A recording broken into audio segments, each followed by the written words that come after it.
Joining me now, Errol Lewis, New York Daily News, syndicated columnist Miguel Perez, and in our Washington studios, Diana West, Washington Times. Good to have you all here. Well, the Democrats had a cock fest. Spent all night in the U.S. Senate. Miguel, did that accomplish anything, or absolutely nothing? But we all knew that was going to happen, didn't we? We didn't expect them to get the 60 votes that they needed. So why'd they do it? Well, they wanted to show their constituents that they were going to at least try to fulfill their big campaign promise from last fall of stopping the war. And it was always an empty kind of a promise. And so they're just kind of playing it out. And I guess you can fool some of the people some of the time. Well, we've got a political system that's demonstrating that. It looks like we may have a political system, Diana, that is also demonstrating you're not going to fool us much longer. We have a crisis of leadership, Lou, and I don't hear anything out of the White House or the Congress that represents a strategy that sounds like anybody has a clue that whether the Iraqi parliament functions has nothing to do with American national security. We don't have a Congress that's functioning or a president that's functioning, Miguel.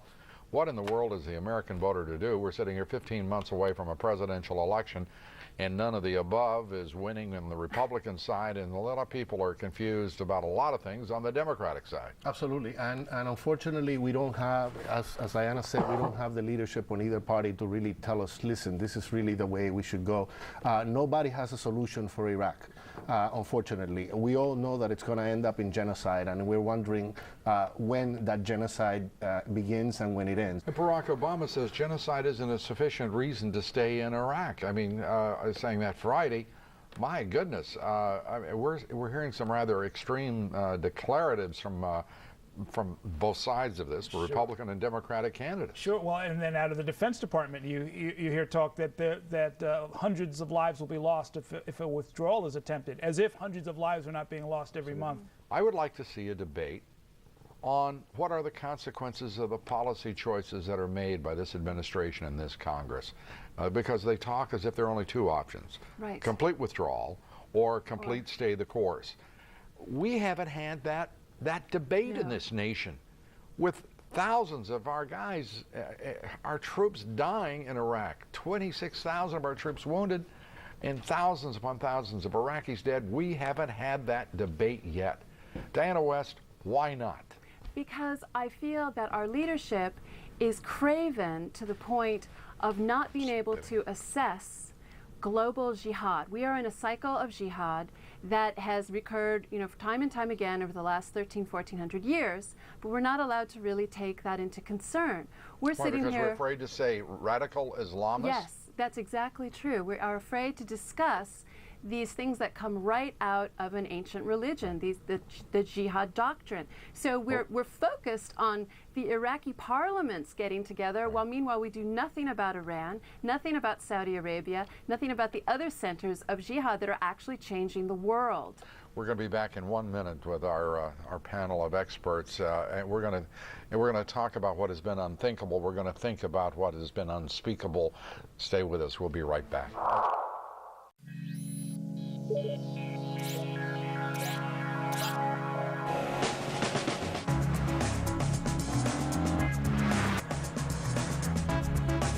It takes a certain kind of person to appreciate this level of performance and technology. We like to call them Type A's.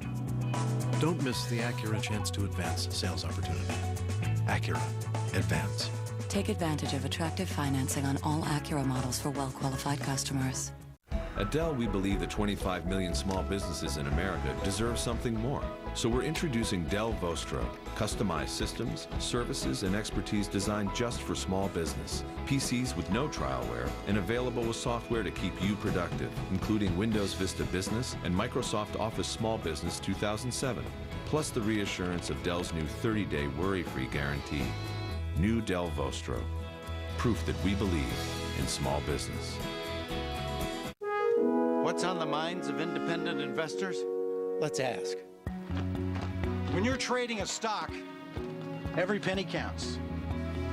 I hate when the trade is done and you find out you paid more than the quote price. I want it at the price I expect, or better. TD Ameritrade's unique trading platform uses multiple market centers to help you find the best possible price. I like those odds. I know they can't flat out promise a better price, but they're always looking for it. They know what matters to me. Every online stock trade is always $9.99, not a penny more, and no maintenance fees. Who else does that? Are you ready to declare your independence? Open an account today and trade free for 45 days, plus get $100 cash. TD Ameritrade. Independence is the spirit that drives America's most successful investors.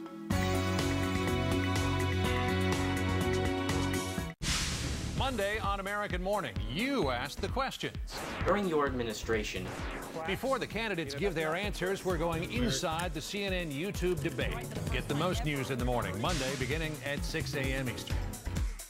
Closed captioning hours provided by Meineke Car Care Center. Mom, Dad, should I marry Chloe, Liz, or Jill? New brake service options from Meineke. Life doesn't always give you options. Meineke does. We're back with Errol Lewis, Miguel Perez, and Diana West. Errol, where are we headed with this? The idea that this is a war on terror, not a war against radical Islamists. As Diana West just suggested, people are afraid, apparently, to speak directly on this issue. Where does that leave us? Why aren't we having this national debate? The real problem is there's a lack of trust in our institutions. The members of Congress don't seem to want to use their own institution the way it was meant and designed to be used. Hold hearings in all 50 states if that's what it takes. Fact-finding, fact-presenting, and sooner or later, I think the wisdom of the people will come through, and you'll see that, look, at 6 months, 9 months, 12 months, we'll be at a decision point, and we'll all know why a decision can or should be made. Well, the Congress did something, and I have to give the Senate Judiciary a great committee. Senator Dianne Feinstein, who led the hearing on Ignacio Ramos and Jose Campion, the two Border Patrol agents imprisoned under what I consider an outrage of justice. We've been reporting on it. I've called for investigations for almost a year. Miguel, what's your reaction to the president and his reaction? He doesn't believe his friend Johnny Sutton could possibly be... It seems like the most important fact that the president is considering is that the prosecutor is a good buddy of his. That's the facts. That's what he's basing his judgment on. But then here's the quote that he gave in this public forum. I know it's an emotional issue, but people need to look at the facts that these men were convicted. 2 words, Scooter Libby. Yeah. I mean, is he suffering from amnesia? Did he forget that he just commuted the sentence of one of his own administration's members? And these 2 guys go to jail for shooting a drug dealer? Diana? I don't understand his motivations unless all the worst things we suspect about him are true in terms of kowtowing to the Mexican government, etc. And I'm very glad the Senate is taking these steps. Yeah. I've got to be very direct here. I did not expect this Senate hearing to produce much. I wasn't, my expectations were not high. And I really have to tip my hat, congratulate, compliment Senator Dianne Feinstein, Senator John Cornyn, and the others who stood up for these 2 terribly wronged former Border Patrol agents. Your thoughts, Errol? I think Miguel is exactly right. If you're a close buddy of the president at the top of the government, Scooter Libby, you get one kind of treatment. If you're a Border Patrol agent who has the president hanging on the wall of their office, they're federal employees, you're not entitled to those kind of benefits, apparently. And it sends a terrible message up and down the chain of command that favors will mean more than your actual dedication, your actions, and that if you need help from the top, it may or may not reach down to you. Well, that's a terrible indictment, isn't it, of this government? Going back to what you're talking about, holding hearings in 50 states, whatever the issue. Not only fact-finding, but hearing the voice of the people. It is the last thing this Congress, this president, this Senate wants, seemingly, is to hear the voice of the people. We've got to get beyond that, no matter who we elect in 2008. Are we agreed at least on that, Diane? I would say so. Errol, you get the last word. The old-fashioned institutions, the hearings, the reports, the findings, it needs to be revitalized desperately on this and many other issues. On those sage words, we conclude. Thank you very much, Errol. Diana, thank you. And we appreciate it, Miguel. Good to see you. And thank you for joining us this weekend. Join us tomorrow.